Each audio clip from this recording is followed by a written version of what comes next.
What's good, everybody? You tuned into LennyTV and DE Hot Seat. I'm Lenny Williams. I'm the boy Oz, and we got Gado, man, another rapper coming out. Where you from, bro? I'm from Delaware, you feel me? You know what I'm saying? What part, Newcastle? I'm from, I moved all around here from Newcastle, Middletown. I live in Dover right now, but we around, man. All over the state. Yeah. Right, so across the city, across the state. All right. So we're going to get right into it, man. Got a lot of questions for you. Music. And music-wise, because, you know what I'm saying, that's why you're here. One thing that we got to know is, like, where do you get it from? Where's your influences from? How did you start? Man, my dad a DJ for real, so he would always play the records. I was young, he would play them Jones loud as shit. So I would have that, I would just always hear that. And then I was like 14, we started getting high, you feel me, smoking. Started getting high, niggas freestyle, you feel me? And I would just freestyle when we was fried. Niggas was like, oh, yo, that's kinda hot. So when I did that, I just kept doing it. And then eventually I got in the studio in my man's basement for real. Started kicking more rhymes. Niggas was fucking with it, so I started taking it serious. And everybody was on dick. Niggas was like, yo, that shit hot. So I'm going now, full throttle. And your sister raps too, right? Yup, my sister Holly Hills, Spanish man again, yup. Okay, Shout out Holly Hills, you feel me? Hottest female in Delaware right now. Shout out Holly Hills, go check out the track. What's the name of the track again? Getting to that. YouTube is gonna be on Apple Music, Spinrilla, all that. And we're gonna put the link in the bio, everything. I want y'all to check that out, Getting to That by Holly Hills. So you said you was around 14 when you started rapping. Did it take long for it to kick off, or like when you started it, niggas was like, oh bro, you hot. You lay down nice tracks, get into it. Well, I ain't record my first track till I was like what, 18 when I recorded, when I first stepped on the mic. But before that, niggas was just kicking freestyles, doing battles at school. I went to Howard and Wilmington, so you know niggas in town always rapping shit. So it was me and my man, we would be in carpentry, just battling for everybody, you feel me? Niggas recording it, niggas laughing, geeking, all that. And that was my man. We was coming at each other hard too, but niggas was like, yeah, that shit hot. But eventually niggas just stepped in the booth and just took it from there for real. All right, how old are you now? I'm 22 right now. I'll be 23 next March. Okay, so you've been going hard for about 3-4 years. Yeah, 3-4 years, give or take, but I'm liking the direction I'm headed right now. Okay. So you basically come from a musical family, would you say that? Not really, just my dad, he DJ. Everybody else in my family just cooling for real, doing like regular shit. But like my dad, I'm guessing that's where it came from, because he always played music loud. I play my music loud, you feel me? I rap loud. I guess that's where it comes from. Yeah. So you got a lot of roots in the music, in a sense. So did you ever spin the records yourself? You said your pop was a DJ. Did you ever get in the records? You know what's crazy? He would DJ on the program on the computer called Virtual DJ. And I was probably like 8. I hopped on that joint. I started mixing. That shit was ass though. I tried to mix that joint a little bit. I had Many Men on there by 50 Cent and some other.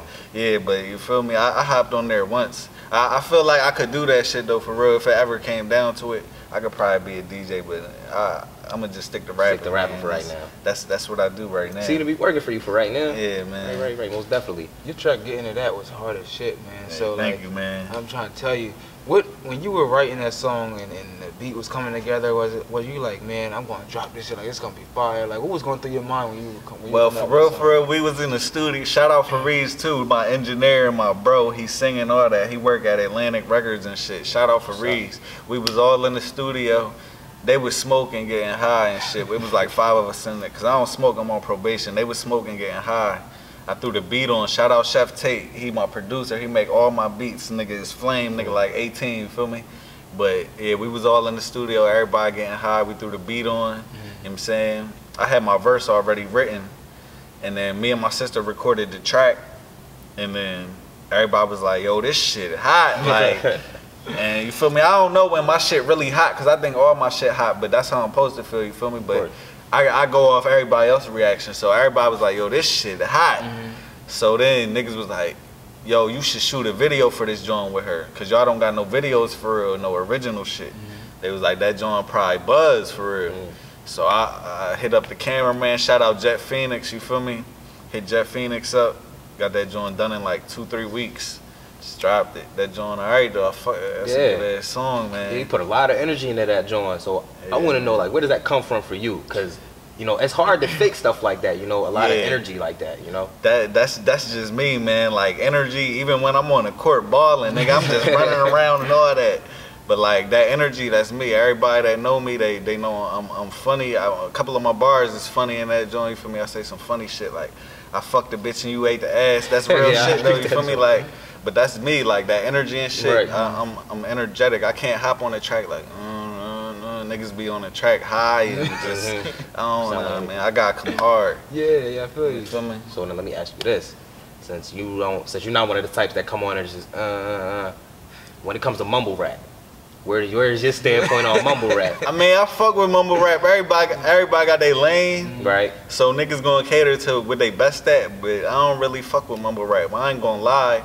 I be trying, like, you feel me? I be looking at that shit and I be seeing the response it get. And I be like, damn, what if I did my shit like this? But like, I know deep down, that's not me, so I can't do that shit. I gotta come hard on every track. But them niggas, they cool, you feel me? They know how to make music. That's true. I wanted to ask you too about that. Like, when it comes to the Billboard charts, do you think that, you know, don't you know like rock has alternative rock, hard rock, so a bunch of different subcategories? You know, a bunch of different subcategories. Yeah. Don't you think? Do you think rap deserves that too? Because a lot of people like yourself, y'all put a lot of hard work into the lyrics, and I'm not trying to say that those dudes don't have talent, but you obviously put a lot more hard work into your song.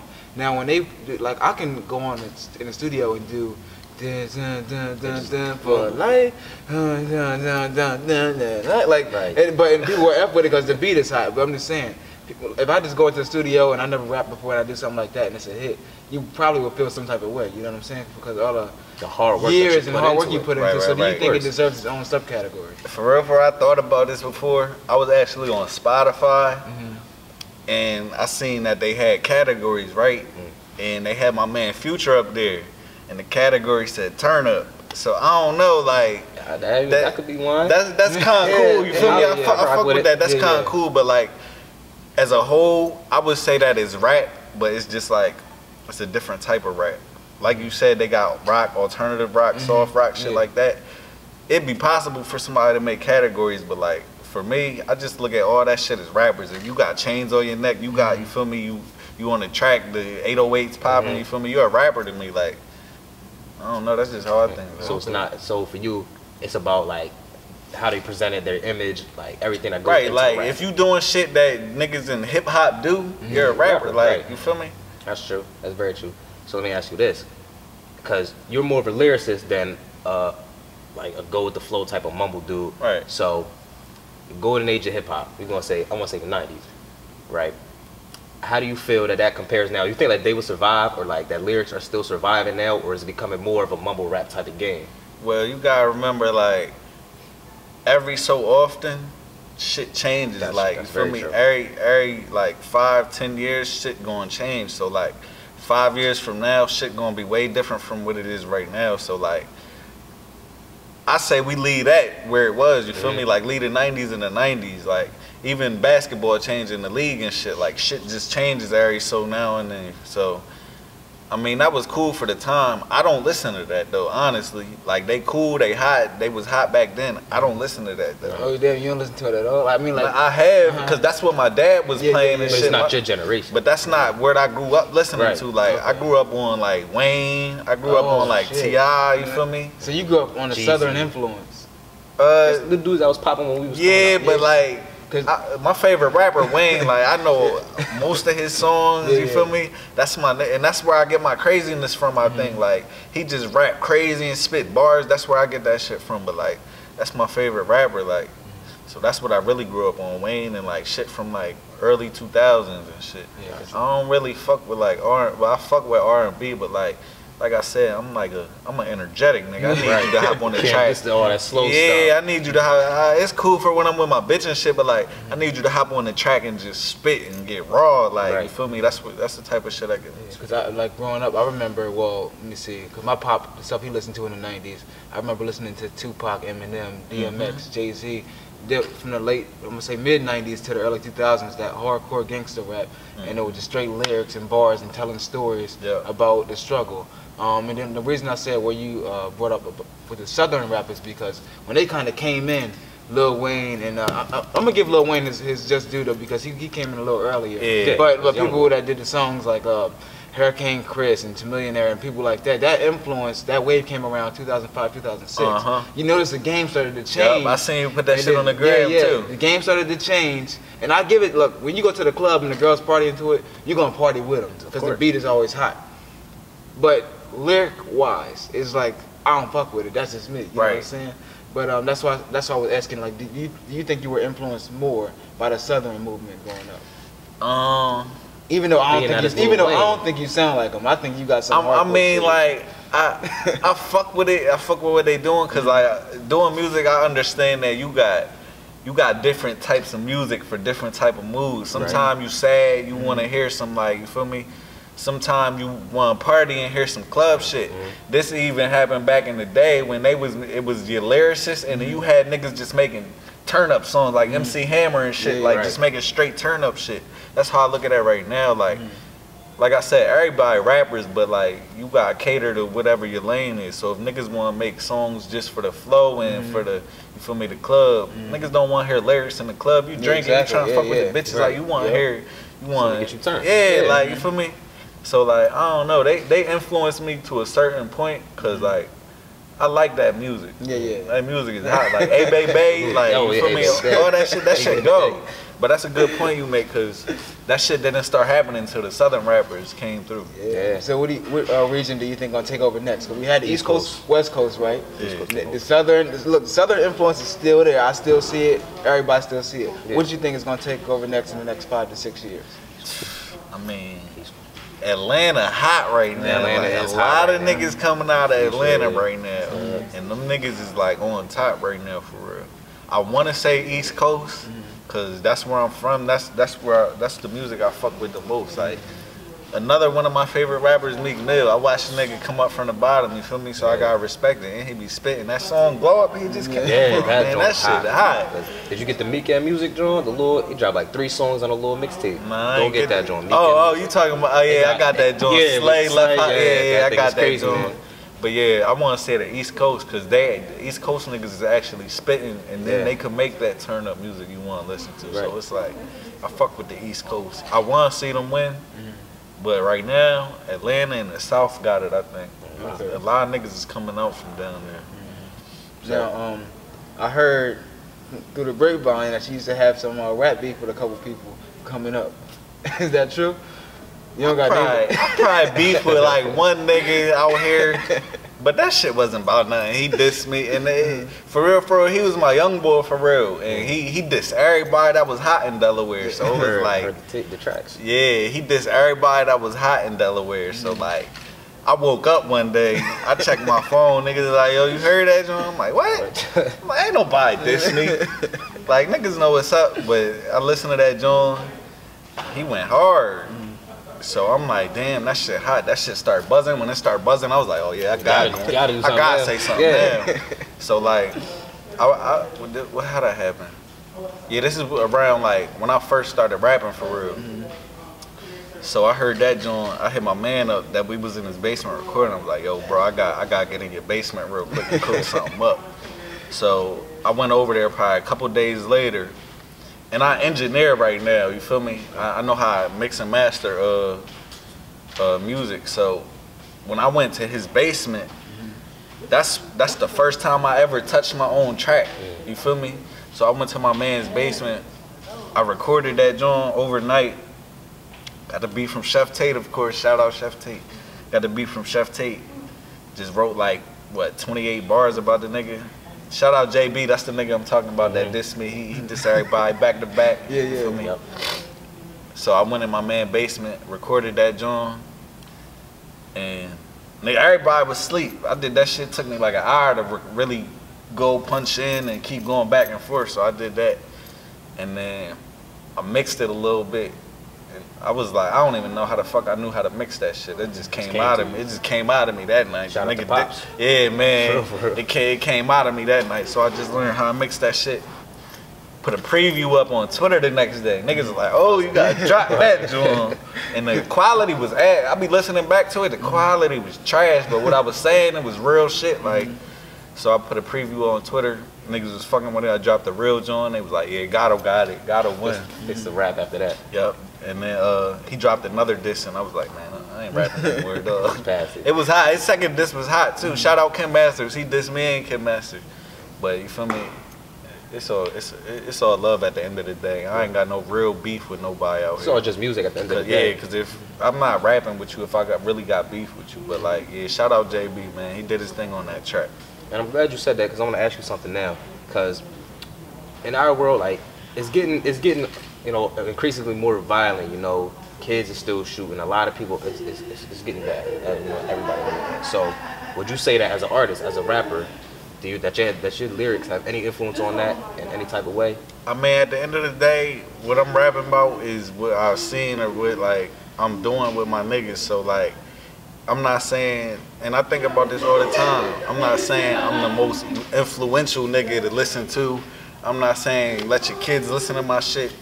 But at the end of the day, it's all real. So it's like, I mean, I'm not telling niggas like going up to kids in schools like, yo, go do this, go sell that. You feel me? I'm not trying to be that nigga. I'm not trying to poison my community. But at the end of the day, this is what I know. Right. You feel me?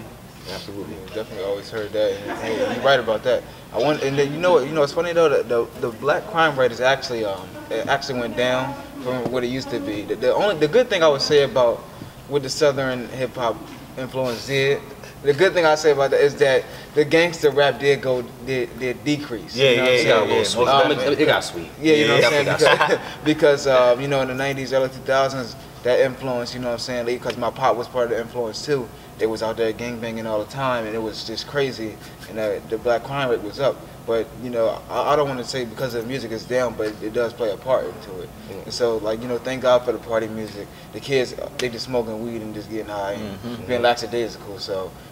You know, I'd rather them do that than be out in the street. Yeah, to be out in the street, and this is a great thing that what you're doing though. You know, you telling a story, you telling a struggle, just like crazy ass rockers. They tell their story. You know what I'm saying? Yeah. Like Eminem told his story how he wanted to kill. It sound different. Yeah, it sounds different. You know what I'm saying? And I know like it's something that you've been through. You know what I'm saying? The rose grown from the concrete. Right.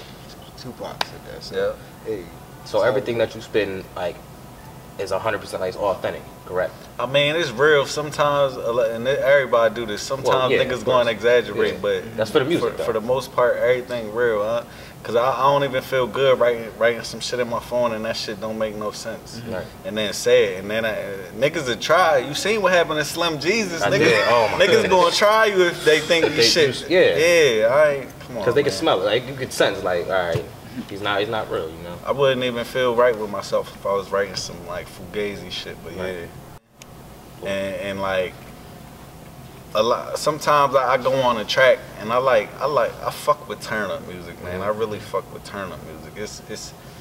It's just harder to make cause like you gotta look at it from a different viewpoint. I can't talk about what I'm doing on a turn up song for niggas to dance like.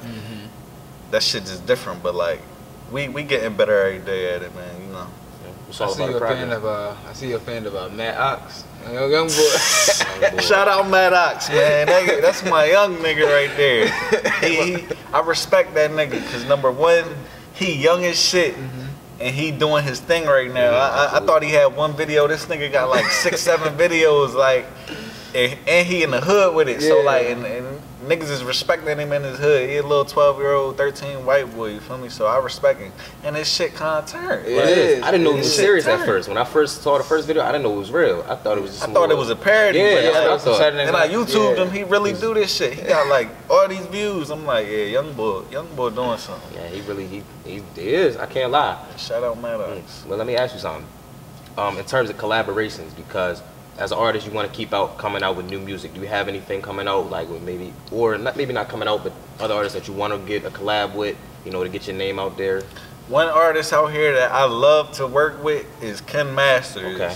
Shout out Ken Masters again, man. That's my folks right there.